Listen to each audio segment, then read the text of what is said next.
crisis among men.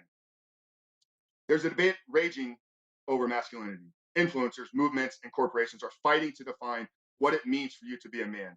With definitions like toxic masculinity invading the conversation, there's a tug of war over defining what the standards are for men. If you feel like your identity as a man is constantly in the crosshairs, make no mistake, it is, and it's not your fault. Today's man is suffering from fatherlessness, lack of purpose, lack of identity, lack of vision. We have lost the definition of manhood. Men are searching for their sense of value and meaning.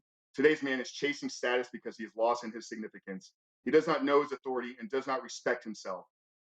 The result of this is leaving men in a lethargic state, complacent and bored, meandering through mediocrity, and it's carrying a devastating impact on our families and our society.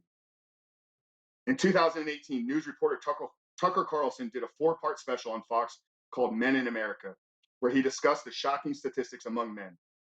I've outlined a few here from his report. The average American man will die 5 years before the average American woman. Men are more than two times likely as women to become alcoholics and or die of a drug overdose. 77% of all suicides in America are men, and the overall rate is increasing at a dramatic pace.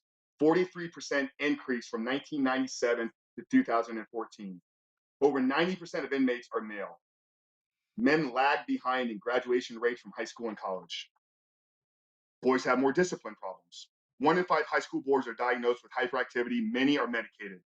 Men are the larger consumers of pain medication. Fewer get married and stay married. 1 in 5 American children live only with their mothers. This is 2 times the rate since 1970.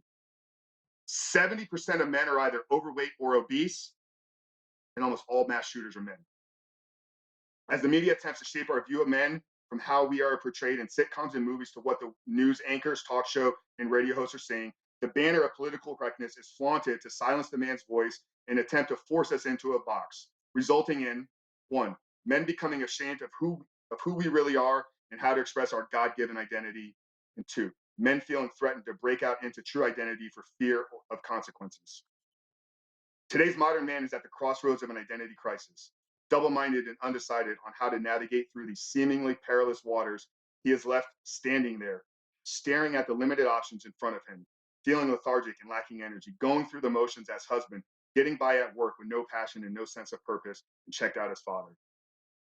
The masculinity spectrum in our present-day culture hosts the entire range of masks men wear, from the bravado of the seemingly alpha male flexing hard to demonstrate an image of the self-made man flashing his trophies of materialism, all the way to the submissive and subservient beta male, afraid to offend anyone and willing to appease all.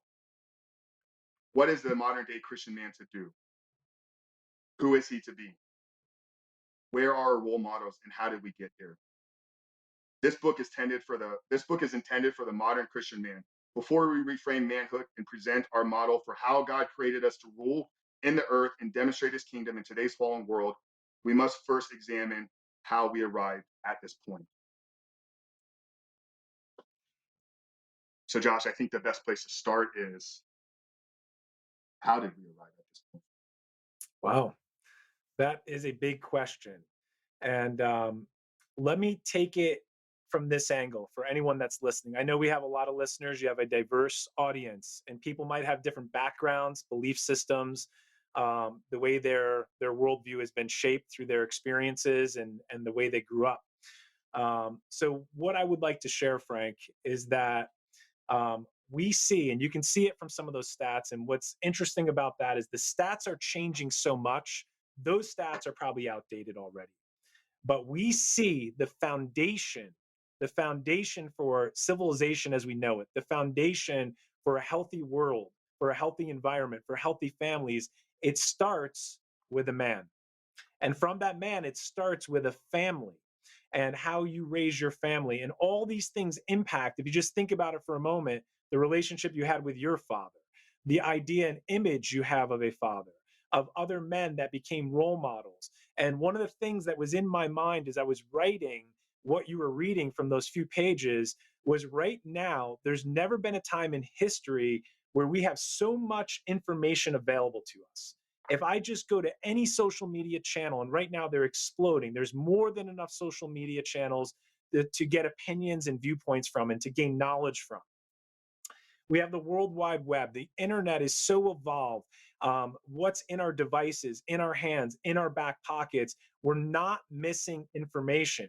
And so, with that abundance of information, as awesome as that is, we also get an abundance of perspectives and opinions from other people that are trying to shape us and tell us who we're supposed to be. Isn't that the fundamental concept of marketing, right? To tell us what you're missing, to tell us why you're not quite enough unless you have this thing or you buy this or you subscribe to this or you listen to this voice. So in that void, in that gap, if we don't have a firm understanding of who we are as men, or just who men are in our society, even if I'm talking to females right now, if we don't understand the order and God's plan for us, then we're going to seek to fill that void with a lot of information. And there's more than enough out there, and there's more than enough voices that are delivering messages that are not true, or they're mixed with half truths. Or where are boys, where are we setting our role models from, who are we trying to follow, what standard are we trying to live up to in this game called life? What is the idea for what we want to accomplish, what we want to do? You and I both come from the business stream, the marketing side. So we know like status is huge for guys, right? Our default language is honor, respect, status, the way people perceive us. That's the way we're hardwired for many guys. So then, if that's my measuring system, I'm going to start looking to validate myself by things I own, possessions I have, titles that I own, things that I find an identity from outside of a proper relationship with God.